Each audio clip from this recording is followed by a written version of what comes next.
Hey everybody, welcome back to Northernlion Plays The Binding of Isaac Afterbirth Plus. I don't know, dude, runs is weird these days. Runs be shopping. We've had some zany runs, though, I'll give you that. This doesn't look zany at all, but Eden's Blessing is giving us, Blood of the Martyr? Stigmata, I think. JQ2GLWXC. Alright. Honestly, wait a minute, this run is amazing. I don't know why I was being despondent about it. This is before I looked at the stats. Are you seeing this? Well, let's focus on the bad. Hourglass is not a viable spacebar item long term. For now, you know, it makes this room slightly easier. By the way, as far as I'm concerned, here's a little easy buff for Hourglass. Make it slow the enemy for the entire room.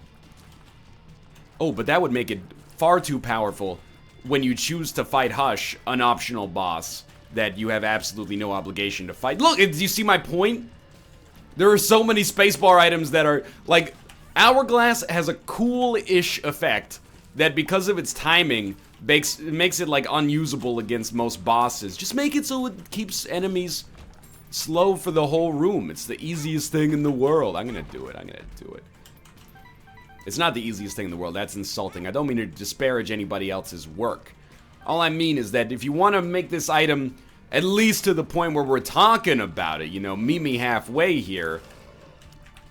I guess if it was once every 2 rooms, that would start to be a little overpowered. You know, make it once every 4 rooms slows the whole room. Now I'm like, wait a minute. See, this is the problem. I'm probably the most humble person I know. So when I come up with an idea, I'm so quick to be like, you know what, that idea is not that good. I mean, in the back of my head, I'm like, it's the greatest idea of all time. But publicly, in a forward-facing way, I'm like, you guys are right. It's not that great, but it is. Anyway, I forgot about the fact, or neglected to think about the fact that, yeah, it having a once every 2 rooms stopwatch effect that doesn't require you to get hit is probably a little bit too strong. Lusty Blood, by the way, is actually, like, an amazing item. And I meant to talk about the actual positive things in this run, of which there are myriad right now. Our rate of fire is great. Not just above average, I would say it's great. Our damage, like base damage, was fine at 4.59. Oh, Champion Ragman's a fucking nightmare, but this is the kind of run that's, you know, well-equipped to deal with that nightmare. Our speed is okay. And our HP was also awesome. You know, our HP at 4 is well above average and meaningful on a floor like this that's been a little bit nightmarish in terms of, like, the quality of enemy we've faced, at least. And, I mean, let's keep in mind half the damage that I took here. It kind of looks worse than it is. We did walk into the curse room, and then we did walk into a mimic on purpose, and then we took damage by, you know, fighting probably the hardest first floor boss in the game. So, honestly, like, the run is good. It's beyond good. It's, like, probably as close to, like, an 8 to 9 Eden start as you can get. It's not quite, like, mega, but it's up there, dude. So we got Perthrow, unfortunately. Maybe we should save this for a room, then. I'm trying to think, like... Well, admittedly, like, if we got Yera, we'd rather have it right now. It was Burkano. Burkano, we don't really care when we use it. Blank Rune's always a little tricky. You can never identify it. Alright, so what am I looking for? Really just like a straight up single Spirit Heart. Analog Stick is okay. Mostly the Tears upgrade is the big thing you get if you're using the keyboard, I find. No Spirit Heart for sale. We could get Pokemans or there's options. You know what? In the interest of having a more customizable run, I know we've been a little rude to our donation machine lately, but I feel like we're okay with blowing up our donation machine to get more options, which is a cool item that is fun for the whole family, except for, you know, the person in your family who only cares about the donation machine. What are you gonna do with your future? When you gonna get married? I don't have anybody like that in my family. Well, that's like half true. I have, I do have some people in my family that are still like, you know, when are you gonna stop doing the YouTube thing and get a real job? And I'm like, you don't understand. There are dozens of people out there who care about what I have to say, and that's meaningful to me. But no, things are going fine on YouTube, but we're getting to the point I'm still young. I know I joke about my age. It's more joking about the elderliness of my lifestyle. I live a very domestic life, free of thrill-seeking, which I seek to maintain at every available opportunity. But we now have people, my parents, that are like, hey, you know, you guys are going to need to move into a bigger place when you have kids. I'm just joking. I'm not joking. You know, like, I can feel like the 24-hour part of that biological clock is ticking for my parents. They're still young as well, at least by, you know, parents of a 28-year-old standpoint. But they're starting to try to put the pressure on us to have kids. And we're like, Mom, Dad, why would we have a child? I'm just going to preface this by saying, you know what, I'm just going to reference the joke that I was about to steal. There's a Patton Oswalt joke where he says, you know, my wife and I agreed we already have a baby. It's called 10 hours of sleep a night. That is a little bit of a brag, I suppose. I was flying, so that damage, I'm going to have to ask you to take it back. I could not justify purchasing an HTC Vive if I had a copy of my own genetic material, or at least 50% of my genetic material. But I feel for you, because I was, you know, when I was in college, it was like that. You don't really get a long respite in college from people asking about what's going on in your life. That was close. What's going on in your life, do you? You know, you go to your first year of college, and it's how's college? You go to your second year of college, it's like, what are you going to major in? Sometimes, I guess, at some schools, you choose what you're majoring in your first year. You shouldn't be elitist about that because, good God, that is an early...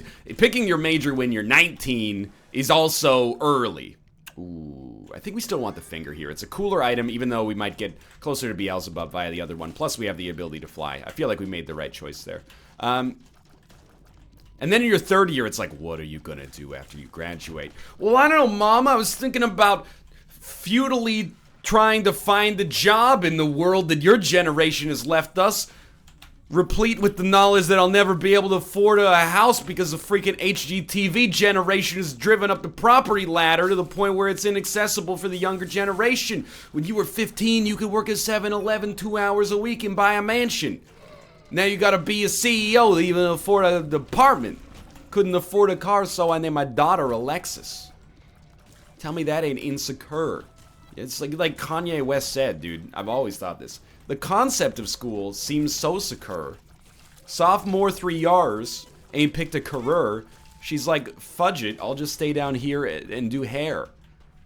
He doesn't say her, see, because he's taking it back to a different... He's finishing the aside that he was on. I'm excited. That's really bad for us right now. This run is fine, by the way. I've taken some damage. I'm not, you know, amazingly thrilled with it. Wow, that was a shot and a half. Anyway, I feel for you guys out there that have to deal with that question. I was like, I don't know, Mom. Maybe I'll just make YouTube videos or something. It's the dumbest idea I've ever heard. Is it? I'll show you. I'll show all of you. My parents are very supportive. I'm building this narrative in this video that they're not, but they are. Because it reflects better on me if I've succeeded despite adversity, when really pretty much throughout my entire life people have been relatively on my side, which has been nice, honestly. I should just embrace that instead of trying to make it sound like things have been, you know, exceptionally difficult. I mean, everybody's got their own struggles, but okay. Easy money. Balls of Steel? No Balls of Steel. And no two of the same pill, which is dangerous in case one of these is a health downgrade. I'm gonna take them anyway. One of them is a health upgrade, actually. As we're down to the next floor. Making excellent time thus far. As we go to the Curse of the Lost. So yeah, I feel for you. I feel for you out there, you know, still figuring out your direction. I mean, that's the thing. Everybody's always figuring out their direction. Even the people in the most secure job on the planet. And I would know. That's a joke. You know, they're still like, man, what if people decide to stop buying airplanes? Like, I imagine if you're a you know, high-ranking executive at Boeing or something like that. Normally, you feel pretty secure in your job. Feel free to correct me if I'm wrong. If you're a high-ranking executive at Boeing, by the way, and if you are, Airbus is better. Fuck you. That's not. I don't necessarily believe that. I think the 787 is a great airplane. There was that period where they all lit on fire mid-air, but I also do love the dynamic window shades that don't actually have a shade. That's just, it uses like, you know, polarized glass. That's, I mean this genuinely, super cool. And because of the cabin pressure and relative humidity, if I get off of a 787, I do feel a little bit less like a husk of a human being. I think your engineers did a good job. But surely if you're a high-ranking executive at Boeing, you do wake up in a cold sweat some nights. That was why I use that there.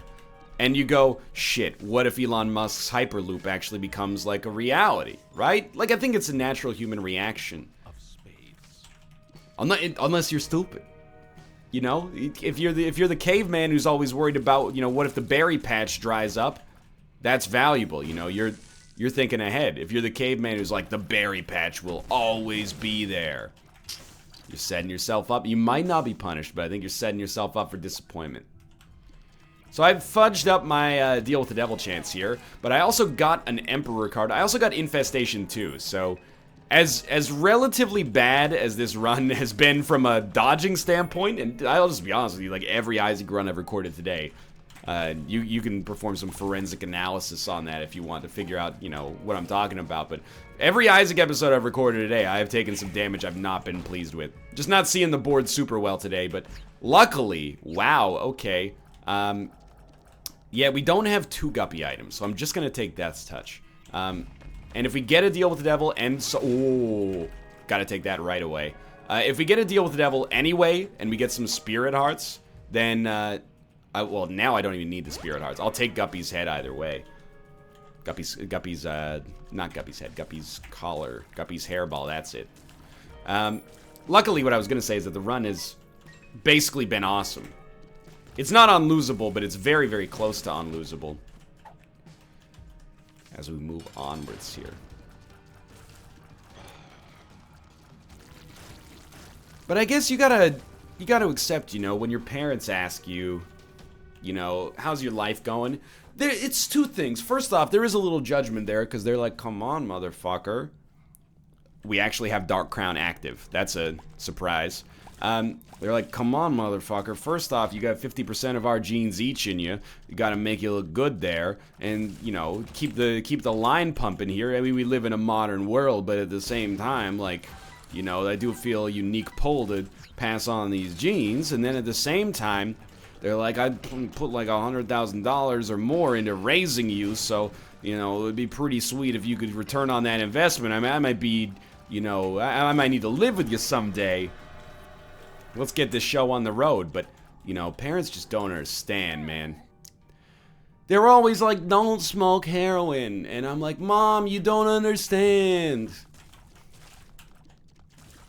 That's a joke. Don't touch the stuff. Dope makes you a dope. I think I would actually be probably the worst anti-drug crusader. Not because I'm a drug user, but because I'm implicitly very uncool. You know, I'm like, if I did drugs, I wouldn't have time to go to night class. So if you want to stay in school well into your late 20s, make sure you stay clean, kids. This is Northernlion. Over and out. Oh, my glasses fell off of my face and spontaneously combusted on the sidewalk. You know, you need someone cooler than me. You need, like, Terry Crews to show up and be like, I'm a cool guy. Don't smoke crack. That's the kind of anti-drug crusader you need. Because you gotta think about... I'm not trying to sell you on the idea of drugs. Exactly the opposite. I do use a drug. It's called caffeine. I'm so much of a fucking, like... 1950s square that I'm a little ashamed to admit to you how much coffee I drink. Like, that's my attitude towards narcotics, right? I will enjoy a nice IPA from time to time as well. However, you gotta look at, like, when you look at the case for anti-drug versus drug, who do you got on the drug side? You know, oh, okay, this is a new item, but I saw it on the NLSS and it sucks. You're just gonna have to trust me that Polyphemus is more fun for now. We'll get that item in a situation where we have no other option at some point in the future, I'm sure. You've got, like, every rock star ever that made good music. You know, you got actors, cool politicians. You know, you've got a lot of people on the drug side that are like, don't do drugs, but, you know, your idol has possibly done them. That's not fair. We need more. I'm not railing against the idea of drugs, by the way, in this. I'm just making a point for absurdity's sake. We need more cool anti-drug people, if we're going to make that case. Because I can't do it. I can't take up the whole mantle. Plus, I've got no experience with it. So, you know, as a scientific enthusiast, at least, I don't know if I could feel good about getting up in a commercial. Not that they'd hire me anyway. You know, looking for someone probably a little bit more photogenic. But I don't know if I could feel good about getting up in a commercial and being like, don't smoke crack. Because I'd be like, excuse me, Dare, can I add like a PSA at the end? And the PSA is, I've never smoked crack, but I've heard very, very bad stories. And I'm sure you've heard them as well. It's the same with like crystal meth.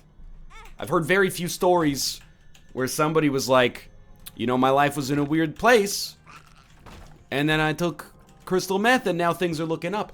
But just because I've never heard it doesn't mean it necessarily doesn't exist. But in my anecdotal, secondhand experience from hearing other people talk about it, it would be categorically unwise for you to try crystal blue persuasion.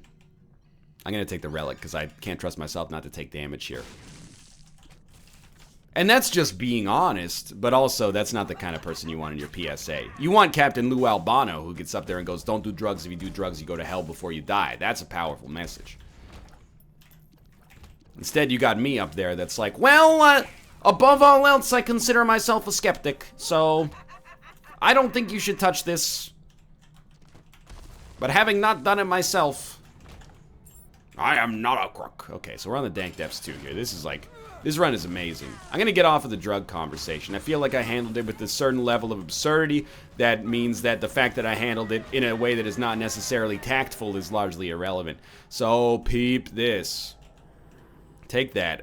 We should have done this in a different order. But I'm going to take this anyway. It'll kill us. We'll come back as regular Isaac, not Dark Judas. Then we come in here. I don't really want to do this boss rush, to be honest with you. So I think we take this and we just say, hey, dudes, kill me. Hey, champion mega fatty. I got 9 lives, baby. So why don't you kill me? Anyway, this is like the amount of power we have here. Like, it's a prequel meme territory. It's unlimited. We're going to take Horror Babylon, and then we're going to respawn in the deal with the devil because of no reason. And then we're going to take Guppy's Paw. We're going to convert it, so we get into the Horror Babylon state no matter what. And now we're 1 item away from becoming Guppy, which of course makes me wish that I had taken Guppy's Collar earlier. But, I mean, have you seen the run? We're in a very good spot right now. Anytime that damage counter gets into the double digits, you're happy. When it gets into the double digits times 3, you're doing really well.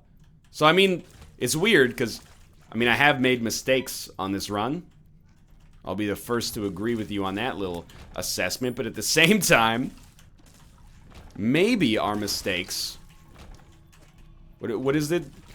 It's funny, I'm trying to right my wrongs. It's another Kanye West lyric. But it's funny, them same wrongs helped me write this song like, You probably leave out that last part in the quote, I suppose. But, you get the idea. I'm just trying to say, like, I think we've cultivated or curated an exceptional run in spite of the fact that, you know, we have maybe gotten there through a serpentine path that is not necessarily ideal.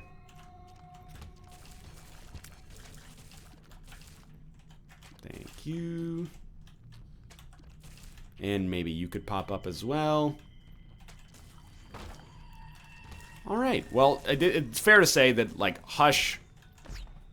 Sure. Hush is going to be plausible for us on this run. Barring... I can't even imagine what it would... If we are alive, we should be at Hush in a timely fashion. There's almost no getting around it, to be honest with you. And we have the goat head, so we will be getting a deal with the devil on the next floor, which gives us a good shot at becoming Guppy. I understand this is a fast run, but it's not really me rushing.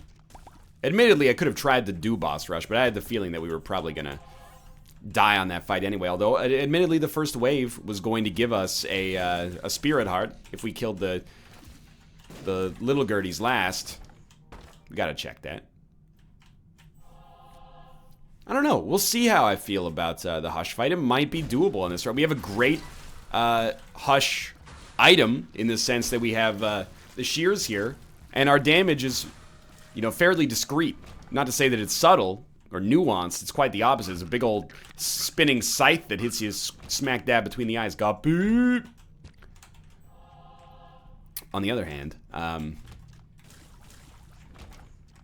what I mean is that it's not continuous. It's not like a laser beam. Our tears are coming in discrete intervals. I'm talking about discrete as in terms of like discrete mathematics instead of like discrete like, you know. If somebody out there blabs about our clandestine rendezvous, I will hunt them down. You see, that's Mariah Carey's Touch My Body. You might think I only make Kanye West references. That's not true. I also have 4 or 5 songs from the R&B genre. Untitled, in parentheses, How Does It Feel by D'Angelo. You know, How Does It Feel? Pony by Genuine, of course. Remix to Ignition, aka Ignition, open parentheses, remix by R. Kelly.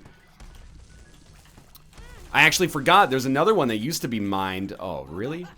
That used to be mined all the time, and that's Too Close by Next. Baby, when we're grinding, I get so excited. Ooh, you know I like it. I try, but I can't hide it. We're dancing real close. You're getting real slow. You're making it hard for me. Now, you might say, is that song about an erection? Yes. Yes, it is. And it played on Top 40 all the time, and we loved it. We played that song at our 6th grade birthday parties, and we all said, I love this song. I don't think we need the extra damage here. Oh, but the thing is, the Hush fight, I've been doing it so much thanks to the... Okay, I'm going to make a deal with you. I'm not going to do Hush, but if Delirium shows up, I'll do Delirium. I worry that on the Hush fight... Like, I was on the razor's edge. I mean that sincerely. If we had Chaos, I would do it, because it would give us a better Guppy chance. If I had full HP, I probably would have done it. Although, that's a little more self-serving. But the Hush fight, I've been doing 6 times a week, minimum, on dailies. Assuming we live long enough to make it happen. Guppy. It's not, obviously not Guppy. I mean, I opened the red chest and then said Guppy. Guppy. Shit, it's not Guppy either. The puberty pills are fine, though. You know... To the tune of Marilyn Manson's The Beautiful People. The puberty pills, though. The puberty pills, though. But yeah, I mean, they contribute to the adult transformation. It's basically how it works. If you're prepubescent right now, which is adult speak for if you a little bitch right now, don't have hair on your nutsack, or, you know, whatever ladies have. Nice, Guppy. Then, you know, that's pretty much how it works. When you turn 13... Fuck it, let's do it, dude. When you turn 13, your parents give you 3 pills, and they say, okay, over the next 4 months, take these 3 pills, and then, you know, get a job. It's pretty much how puberty works. That's how it worked for me. That's how we do it in Canada. Your spirit animal, which is only a moose or a beaver, comes to you, and he says, hey, you fucking hoser, it's about time you get a fucking move on with this adulthood thing, huh? And you go, oh, buddy, you're telling me. I'm feeling more anemic than the 2015-2016 Vancouver Canucks, and you say, hey, Jim Benning's got a plan for all of us. Here, take these. Call me in the morning. If your cable's not fucking out due to the ice storm. Oh, Guppy. Sorry, Guppy. 2 spirit hearts. I know it surprises you, people, when I slip into my true voice. This is really just an accent that I put on to make you think that I'm a cosmopolitan, you know, urban city dweller. You know what? I said I would. I said I would. I gotta be a man of my word. Even if it doesn't make sense, people have gotta trust you. If they don't find you handsome, they should at least find you handy. But yeah, you know, I recognize fully that I am a snob, and I mean that sincerely. You know, I pride myself on watching good media, which basically means I turn down my nose at things that, you know, are, you know, Larry the Cable Guy, is what I'm trying to say. At the same time, I try to be inclusive about stuff like that. And, you know, whatever kind of media you want to watch, it doesn't really bother me. I look down on the media. I look down on Larry the Cable Guy. I don't look down on Larry the Cable Guy's fans. Ooh, raw livery. Very useful if we take a lot of damage on the rest of this floor. But for now, we're going to stick with permanent Polaroid invincibility. You should like whatever you like, you know? But for him, I'm like, those jokes are lazy. You should be an artiste. Anyway. I am a snob, but I grew up, and I can say this word because I grew up like this. I grew up as a redneck. I grew up on four-wheelers and snowmobiles and, you know, helping my neighbor move his cows across the street to get to the pasture they lived in the winter. You know, I grew up with some acreage, and it wasn't an estate. It was a house. I grew up hearing gunshots, and unlike now, it wasn't from some kind of city crime. People were like, you know, deer hunting or just shooting their guns off in their backyard. Like, I've lived that life. I'm firmly in, you know, the capital of blue state Canada right now, but I grew up in red state Canada. Well, I didn't grow up in Alberta, but, you know, I'm just saying I understand both sides of the coin. And maybe that's why I try to have understanding about both sides of the coin, because I've been exposed to both sides of the coin. But I've got a killer up inside of me, is what I'm trying to say, and I can't talk to my mama, so I talk to my diary. As much as now I'm like, you know, oh, the new Mike Birbiglia special is quite a verdant spring of bon mots, you know. As a child, it was more like, yo, you guys want to go see Triple X at the movie theater this weekend? Xander Cage. Stop thinking Prague Police, start thinking PlayStation. What does that even mean, Vin Diesel? Doesn't make any sense. Anyway, we're on the Void floor. What's up? It's your Void, Delirium. We're going to kill Delirium. He will be slain. It will not be difficult. His ashes will scatter to the earth. Actually, the Delirium fight itself... Guppy. Oh, he's done it! The Delirium fight itself might be sort of difficult. But we should persevere. I do wish we had Hive Mind, but to be honest, I mean, we're doing so much damage. We have Bookworm now? I thought we started this run with, like, Bookworm, but... Or started this run with a library, I should say, and they finished Bookworm, but I must be thinking of today's daily instead. And Blast Assist. Not a difficult boss at this point in our life, and the Leech is functionally borderline useless just because our damage is so high and we have no red hearts. Like, Teratoma will be dead in about a second and a half. Bomb Bag, again, also mostly irrelevant, and Gish can give us anything, so it's a good boss fight right now. And we got Spirit of the Night, which at least takes us closer to Leviathan. I don't know how relevant Leviathan is for us, but it's really the only thing that could possibly provide us with a benefit out of that Spirit of the Night pickup, because we're already flying. But really, I mean, this is all about the damage right now. Like, we're in a disgustingly good spot. We're getting to like 30 damage as soon as we enter a room. Even the shears is basically useless in this situation. And not because, like, it's bad, it's actually great. But I'm just not sure how much damage it's gonna have a chance to do. I also feel like there's no reason at all to use it on any of these rooms because we kill them so quickly, it would just feel like a waste. But that's, you know, extremely too good to use syndrome.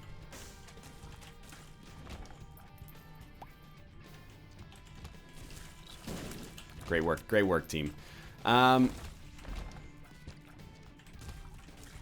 by team, I'm talking exclusively to the flies and spiders. Everybody else, thanks for showing up, though. Ooh, another Guppy item. The left hand is actually fine on this floor. For once. Feels good, man. So we want our own bomb to explode so we're not at risk. That. Okay, your body did a Stretch Armstrong. That's not fair. We are already done with the delirium fight. That's ridiculous. I love it. I like it. I want some more of it. Toby Keith, see? I'm down with the sickness. Let's get in here. Dope. Good news. Thanks for watching. Hope you guys enjoyed it. If you did, click the like button. It helps out a great deal. Of course, subscribe if you want to see more in the future. For now, thanks for watching, and I will see you next time.